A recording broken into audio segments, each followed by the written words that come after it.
Hi everyone, and thanks for dropping by the CX Skills page, and in particular the course for the CX Management Fundamentals. You can see that I'm joined by someone very special on this video, and that man is Daniel Ord. Welcome, Daniel. Hi, Justin.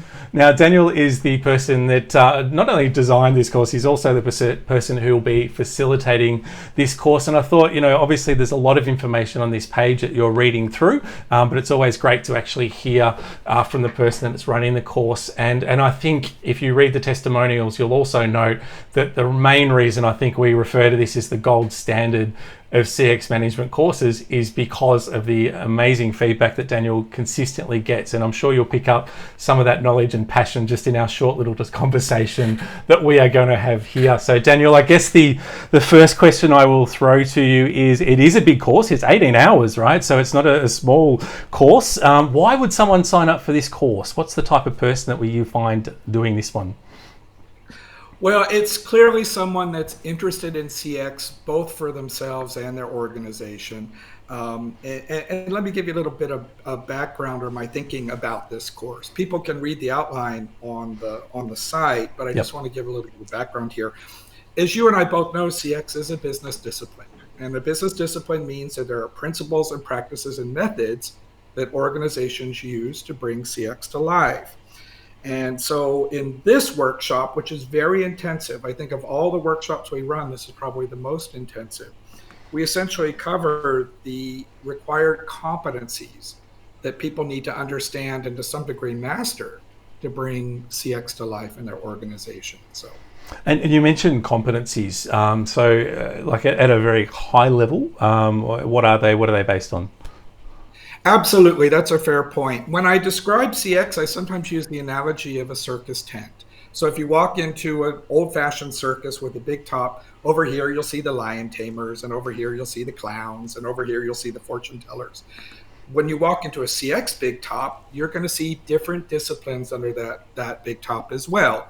Over here, you're going to have the people doing strategy, for example. Over here, we've got metrics. Over here, we've got voice of customer. Over here, we have the culture people.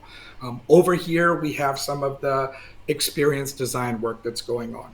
So when I talk to CX people that are running CX operations, I'll say, yeah, Dan, I may not be the one that's actually doing all these 5 or 6 or 8 different competencies, but of course I have to orchestrate them and understand what they are. I have to have an essential understanding of customer research. I have to have an essential understanding of customer strategy. So we literally cover all those big competency areas that are under the CX big top.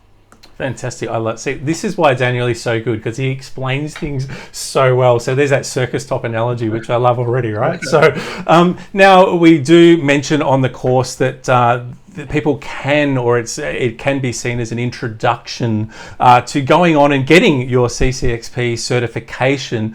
So I just wanted to get your thoughts, I guess, on that, if people are considering that or not considering that.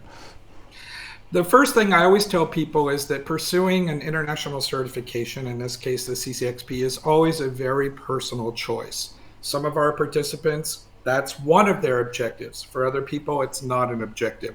The course is designed for both kinds of people because I think it's important that even if you choose not to go for the certification, you still should feel confident that I'm learning what's important. I'm learning the principles and practices, methodologies, and competencies that are going to help me succeed at CX. For those people that decide to go for certification, this course has been mapped to the CXPA competencies that help prepare people. And as you and I both know, Justin, we have an extremely high 90% pass rate for all of our participants literally around the world who have taken our workshop and then sat for their CCXP exam.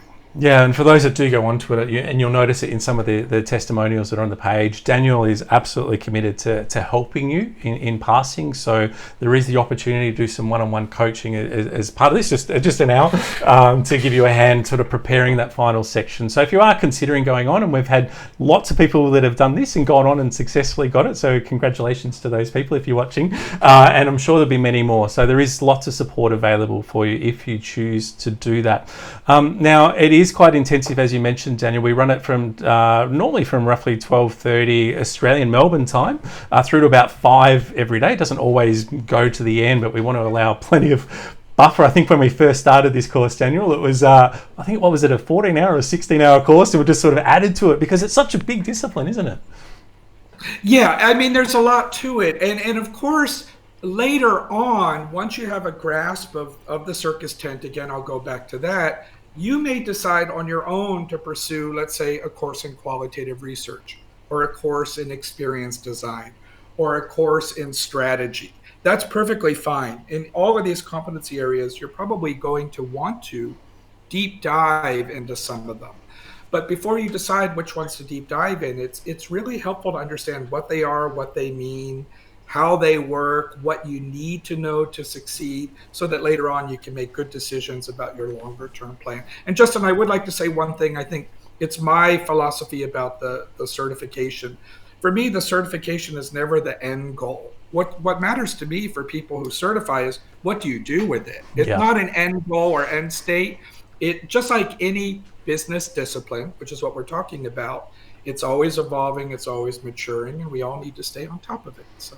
Yep, fantastic. Very well explained. Now, the other thing I do like about this, Daniel, and we sort of, it's only a throwaway couple of lines, I think, on the website, is you're obviously very passionate about it. That comes through when people talk to you and you run the course, but you also provide a lot of information post-course because there is so much reading. And so I guess you're really helping people build a library, I guess, of information. Can you just sort of briefly tell me on that? Because I know it changes over time, so it's not a set package, but I think it's an awesome value add.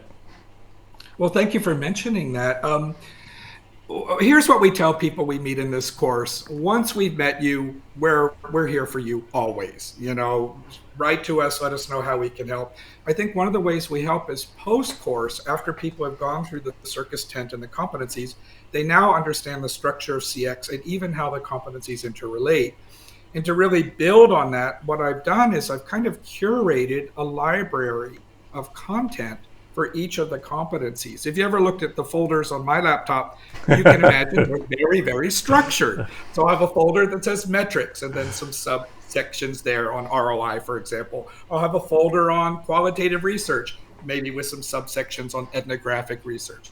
So what I do is I send over competency by competency a set of curated articles, things I read and said are good, so that people can start their own libraries off. Fantastic. There you go. Well, geez, if you're not excited about doing this course, I'm not sure what's going to get you there. So now, if you are interested in going ahead and booking for this course, you'll find all the available dates at the bottom of this page. We try and run this at least sort of 2 to 3 times a year, but Daniel is a very busy person. He's often, if he's not running courses at CX Skills, he's off chairing conferences all over the world these days. So he's the face of CX and contact centers, I think. So yeah, if you are interested, please look at the bottom of the page, and you can pay by credit card, or you can request an invoice. I know for a lot of businesses they need an invoice up front to pay, so no problems whatsoever. We'll be able to help you out. So if you do have any other questions at all, please just reach out to us. All our details are on the Contact Us page. And finally, a big thank you to you, Daniel. I think you've given everyone a great, thorough explanation of this course, and I'm sure you're going to meet some lovely folk who sign up, and hopefully you see them soon. Yeah, and it's meeting lovely folks that makes the job so worthwhile. Thanks very much, Justin. Thanks, guys. Bye-bye.